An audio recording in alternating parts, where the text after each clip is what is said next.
So, good morning. It's great to be here with you guys. As Bill said, I recently got my bachelor's degree in religious studies from the Emerson Institute, the Emerson Theological Institute, and that was a long time coming. And we'll talk about that a little bit. So the title of this talk is Act As If, or something I learned in the 12-step groups, fake it till you make it. They like to say that a lot. And, you know, it kind of ties in because my final paper for my degree, and as Bill said, it got turned in at the 11th hour. Not doing it was harder than actually doing it, but I did procrastinate a bit. The topic was the impact or the influence of New Thought principles on my journey as an actor. So you guys know that I do acting, theater. I've done some film, little TV work. Gotten paid a couple times. That's always nice to get paid. And it's been a love of mine for a long time. Since I was a kid. And I wrote about that in my paper. I wrote about my path into acting. I wrote about my journey into New Thought. And we'll talk a little bit about that today. And you know, people have this idea, and it's kind of true, that actors, they fake being someone else. You pretend that you're someone else as an actor. And that's something that I, as a little kid, learned that I loved to do. I loved to pretend and not be me. For whatever reason, it seemed like the greatest thing in the world and came very easily for me. And in New Thought, we sort of act as if when we're doing our affirmations and our prayer work, because that's really the key to successful prayer, is believing that what you're praying for is in manifestation. And in fact, you don't like this, Jesus, you can tell me the verse. Jesus said, "Therefore I say unto you, whatever things you ask when you pray, believe that you receive them and you will have them." Right? It's about believing that what we have, what we want, we already have. And that can be a real stretch for us sometimes, especially when you're... What's that? Matthew 21:22. Matthew, there we go. Boom. I knew he would know that. I didn't even have to write it down. Believing what we have, well, believing that we have what we want can be very difficult. We're in the midst of not having it, right? If we're having a health challenge and we're praying for health and wholeness, if we're having prosperity challenges, you know, we don't know how we're going to pay the rent, but we're praying about abundance and prosperity. Whatever it is, if you're praying for fitness and you can't run a mile, and that's humbling for me. Some of you guys know my background, but that is the power that infuses the oomph, as Bill talked about in the God Call, or in the reading. The oomph that puts that energy into our affirmative prayer, into our affirmations, into our practical prayer, spiritual mind treatment, whatever you want to call it. That belief that we can have, that we do have what we want, really puts it into power. In fact, you guys know the 4 P's of practical prayer? Powerful, personal, positive, present tense. Boom, present tense. We put that in there, present tense. Right now, I have this good now. That is key to success in prayer. And like I said, it's not easy, but there are tricks we can do, right? And some of the things that I learned about acting, some of those tricks, we can employ that in our prayer work, because you tell yourself, and we can write affirmations, and you can try this at home, write an affirmation for yourself and see what comes up about, oh yeah, sure, right, sure. The blurts, as we've learned about in the artist way. But there's this thing, you've probably ever heard of method actors. Anybody heard of a method actor? Did people know what that means? Bill's heard of it. Bill knows what that means. So there's this guy, Stanislavski. He was a Russian actor, writer, playwright, and he taught acting. And he came up with this method, and it was kind of at the time revolutionary, because actors would essentially pretend to be upset, pretend to be happy.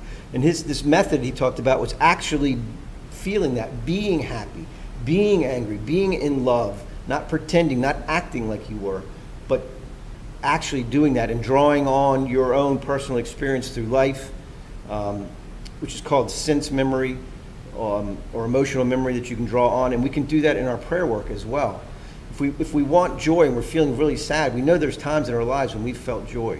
And we can connect to that and tap into that. And it's right there. It's an experience that we've had. It's a part of us. And also, the good news is, which is what we believe, that Bill said at the top, and we believe there is one, this idea of divine mind, that we are connected to that divine mind. And we have access to all the good that ever was and ever will be in the world.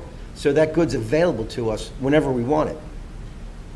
The other thing I learned about acting is to bring my full self to the work, right? I have to be present and fully alive, be willing to open up and explore all my experiences, my fears, my hopes, my dreams, and bring a lot of that into the acting work. Same thing with our prayer work. We have to be open, really look at ourselves, see what our beliefs are, because it's not just our thinking, right? It's really about what we believe, because our beliefs are what really manifests in our lives. And we can, good news is, we can change our beliefs through our thinking, right? Maybe it's little by little, but as we think positive thoughts, as we change the way we think about ourselves and our lives, our beliefs can change. Maybe you think, traffic's always horrible when I leave at this time. Think differently about it. So, okay, today, maybe it's going to be better. Today, the bridge won't be backed up. And as you start to think about these things, they can change your belief.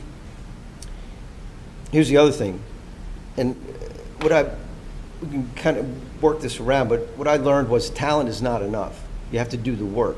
And that is very true in the spiritual stuff. Bill likes to talk about sitting on our purple pillow. We can't just sit on our purple pillow and wait for all the good. We have to be active. We have to participate. Same thing with my acting work. I have to put in the work, study the lines, learn the story, learn the props, learn how to put the costumes on sometimes because they're really fun to put on. I like to play dress up. But to really put in the work.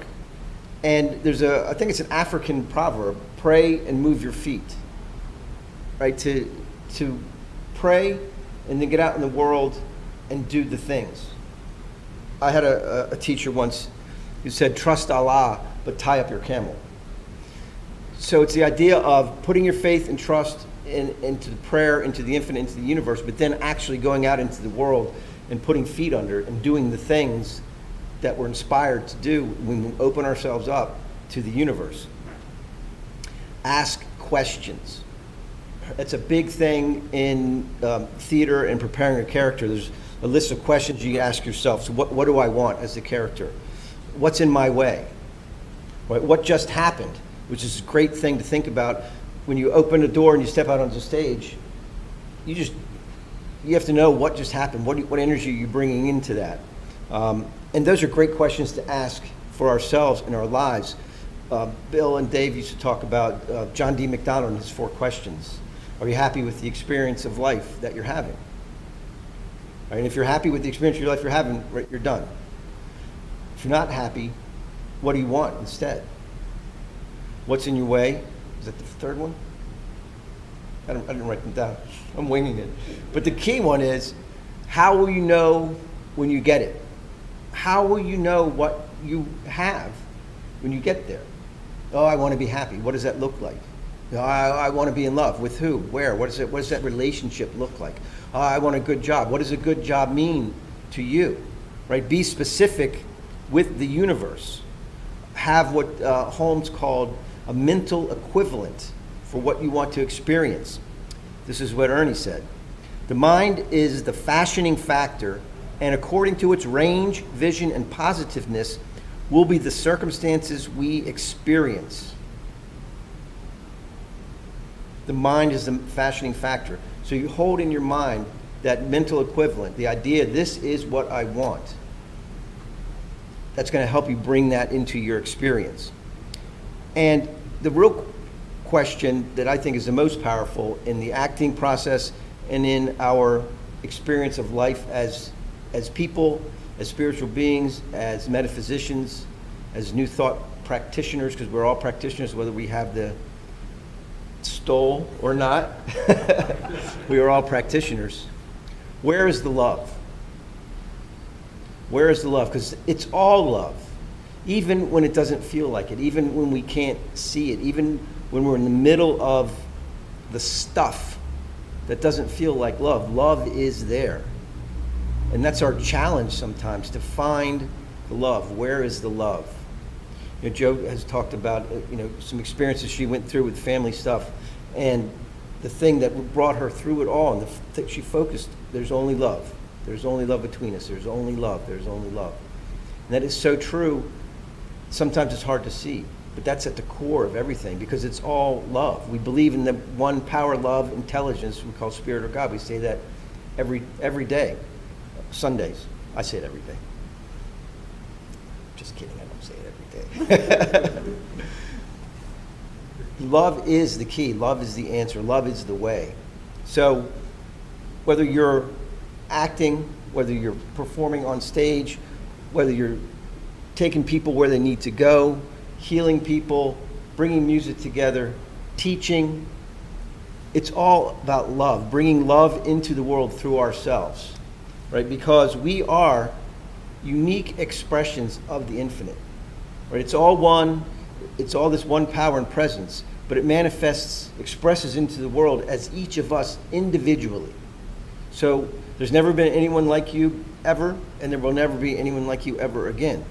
And I love to have this mental image of a piece of glass and the way it refracts the light.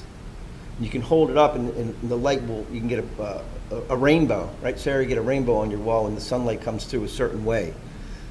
And depending upon how the glass is formed or bent or broken or cracked, it can change how it refracts the light. So we are all unique individual little pieces of glass, if you will. And that infinite light is shining through us, but it's refracting through us as only it can through us. It can't refract through me like it does through Sandy or through Jesus, right? It's only us as unique expressions.